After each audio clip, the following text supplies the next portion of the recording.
Hello, afin de garantir le bon fonctionnement des équipements, d'améliorer l'efficacité opérationnelle et de réduire des risques de panne et de sécurité, nous allons ensemble réaliser un système de monitoring en temps réel d'un data center. A noter que ce projet pourra également être utilisé pour la supervision des night rooms avec des baies réseau ou également tout autre dispositif d'équipement sensible. Alors, de façon globale, ce système devra être composé d'un Arduino Sensor Kit équipé de plusieurs capteurs, à savoir des capteurs de température, de lumière, de son et autres. Et ce kit est également équipé d'un module Wi-Fi. Ce module nous servira pour la retransmission des données au serveur. Donc là, notre kit sera installé dans le local pour récupérer les données de l'environnement. Ensuite, il devra restituer ces données à l'aide de notre module Wi-Fi vers le serveur Node-RED qui s'agira d'effectuer la programmation de ces données afin de l'afficher dans un tableau de bord. Ensuite, ces données seront également stockées dans une base de données MongoDB, une base de données NoSQL, afin que ces données soient traitées pour prendre des décisions ou que ces données soient utilisées par d'autres systèmes ou autres. Et après, notre tableau de bord qui a été programmé sera accessible à partir des navigateurs ou ces données seront accessibles pour tous ceux qui devraient les consulter pour savoir l'état de l'environnement, l'état de notre local. C'est ce que les équipements sont bien dans des meilleures conditions. S'il n'y a pas trop de soleil, si ça ne fait pas trop de bruit, ainsi on pourra donc garantir une bonne durée de vie de ces équipements et également agir sur la qualité de service de ces équipements. Alors, plus concrètement, nous aurons un tableau de bord comme ça avec nos différentes métriques. Là, on a un tableau de bord pour une salle ou un data center. Et là, nous avons nos différents métriques qui sont renvoyés. Là, nous avons en premier la température. Nous avons la température du local. Bon là, tous ces conditions-là, bon, c'est des normes. Ces normes, c'est en fonction des équipements. Il y a des équipements, c'est en fonction des équipements. Lorsque vous allez réaliser ce projet, il va falloir consulter les normes pour vos équipements. Par exemple, là, pour la température, quelle est la température que doit faire l'environnement pour tel ou tel équipement. Donc là, ça va vraiment dépendre de l'équipement utilisé. Donc là, on a là la température du local pour notre cas là. Et là, on voit la température. C'est à 23.4. Bon, ça varie. Bon, vous voyez, ça varie. C'est normal. C'est environ 23 degrés Celsius. Là, on a la luminosité du local en luxe. Ensuite, on a là l'humidité du local. On a l'humidité, on voit là, on a un taux de 67%. Et juste après, on a le son. Bon, le son, c'est les vibrations sonores. Parce qu'il y a des équipements qui sont pas... Juste avec le son, on peut savoir si les équipements sont en bon état ou pas. Si par exemple, on est dans le cas peut-être d'un switch ou tout autre équipement, si on voit que ça génère trop de bruit, ça peut être un indicateur pour signaler un problème. Et là, juste là en bas, on voit tous les états. Pour nos cas, présentement, pour notre cas là, on a les états où on a là 3 OK. Si on regarde juste à la fin, on va voir que le son, deux fois le son est élevé, deux fois le son est normal. Donc là, on a fait un test en programmant, en provoquant un peu du bruit, en redémarrant certains équipements. Vous savez, quand on redémarre des équipements, il y a un peu plus de bruit qui se passe au démarrage des processus. Donc c'est pour ça qu'on a fait un test pour faire passer un peu le son à un état élevé pour pouvoir faire cette présentation. Et là, juste en bas, là, on a l'état du système Hawk. Alors là, c'est pas l'état global du système, c'est pas l'état du système c'est pas l'état des métriques, c'est pas l'état des capteurs ou de l'environnement qui est ocre, mais là, c'est l'état de notre système de récupération des capteurs. Donc, c'est l'état du système de nos différents capteurs.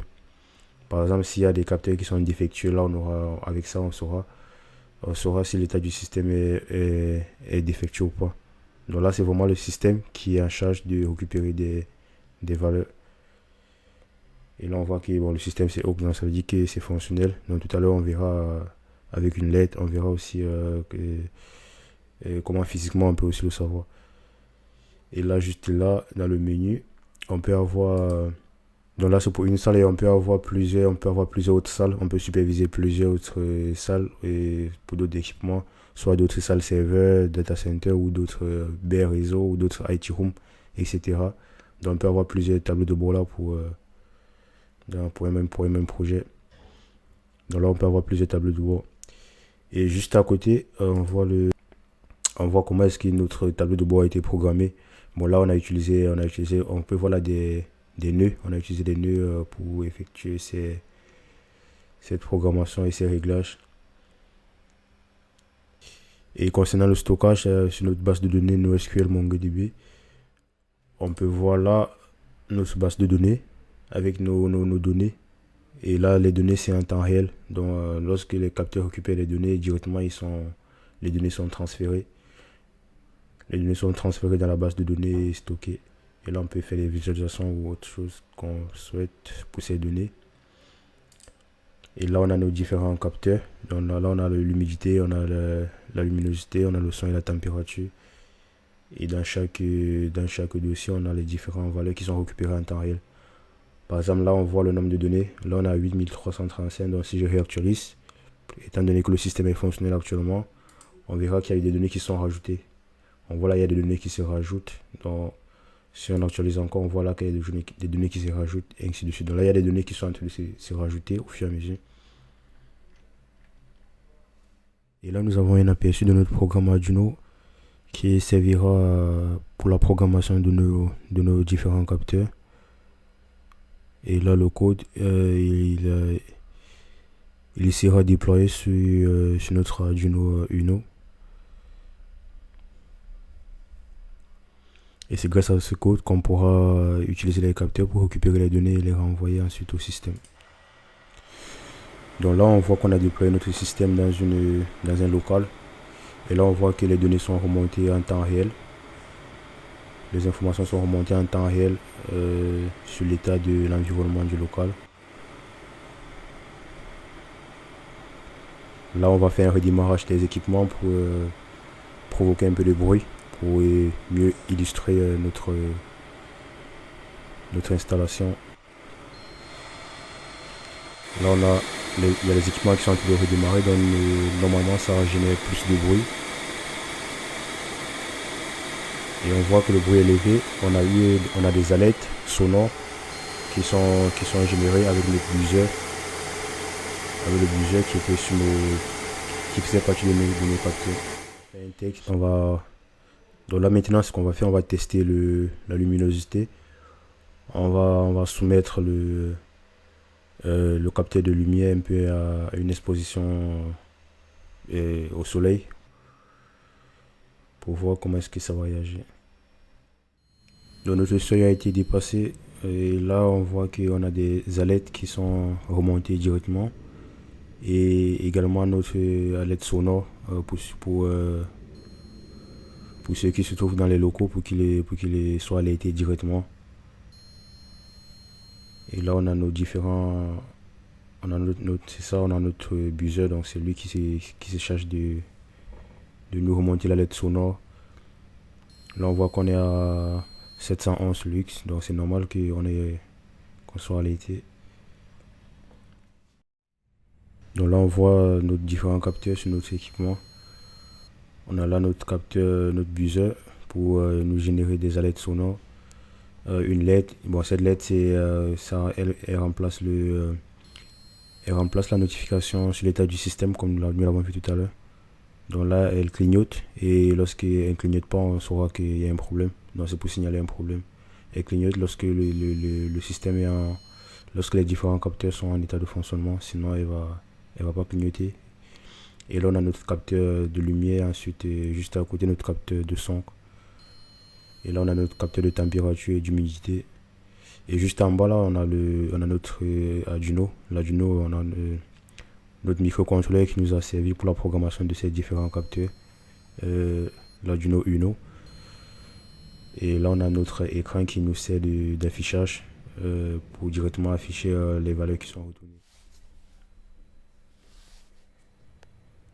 Alors, nous voyons que ce projet est d'une importance capitale pour la supervision des équipements et avec une surveillance en temps réel sur les conditions environnementales de ces équipements.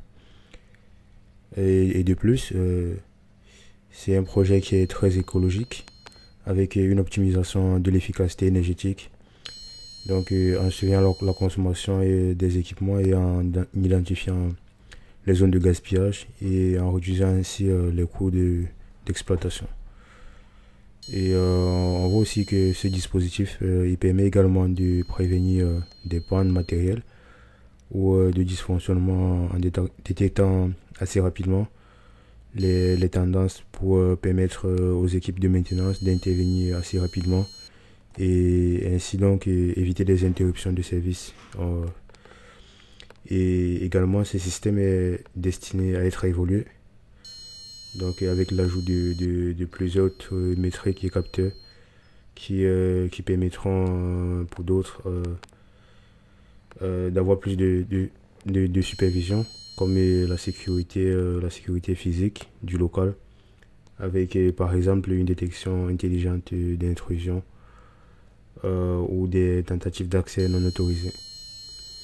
Alors n'hésitez pas de vous abonner à la chaîne et nous allons ensemble réaliser ce système de A à Z dans nos prochaines vidéos.